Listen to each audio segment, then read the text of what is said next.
RSD. আসসালামু আলাইকুম guys, তো আশা করি সবাই ভালো আছেন এবং আমি ভালো আছি।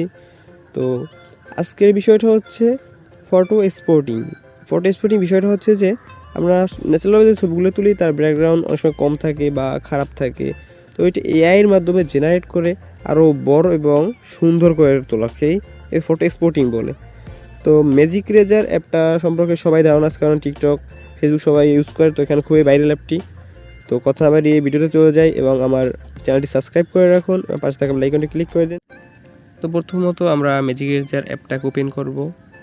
ওপেন করার পরে এইখানে স্পটিং অপশন ক্লিক করার পরে আমাদের ছবিটি সাজেস্ট করবো আগে। ছবিটি সিলেক্ট করা শেষ। তো এখন আমার যেরকম মনে হয় সেরকম করে ব্যাকগ্রাউন্ড বাড়িয়ে নেব, মানে এটুকুর ভিতরে আমার ব্যাকগ্রাউন্ডটা ওরা জেনারেট করবে। তো হয়ে গেল আমার জেনারেট। স্পটিং দেওয়ার পরে স্পটিং হইতেছে। তো আমরা জানি এই ম্যাজিক রেজার অ্যাপটাই একটু ঝামেলা করে, যে অনেক কাজ করছে না, নেটওয়ার্ক ইরোর আসে, এর জন্য একটি ভিপিএন ইউজ করতে হয়। যাই দেখেন আমার ওই ভিপিএন কানেক্ট করা আছে। তো কারো যদি এই ঝামেলাটি হয় তো কমেন্ট বক্সে জানাইবেন, আমি যত সম্ভব চেষ্টা করবো আপনার জন্য সলিউশন দেওয়ার জন্য। তো আমার চ্যানেলটি সাবস্ক্রাইব করে রাখবেন। লাভ।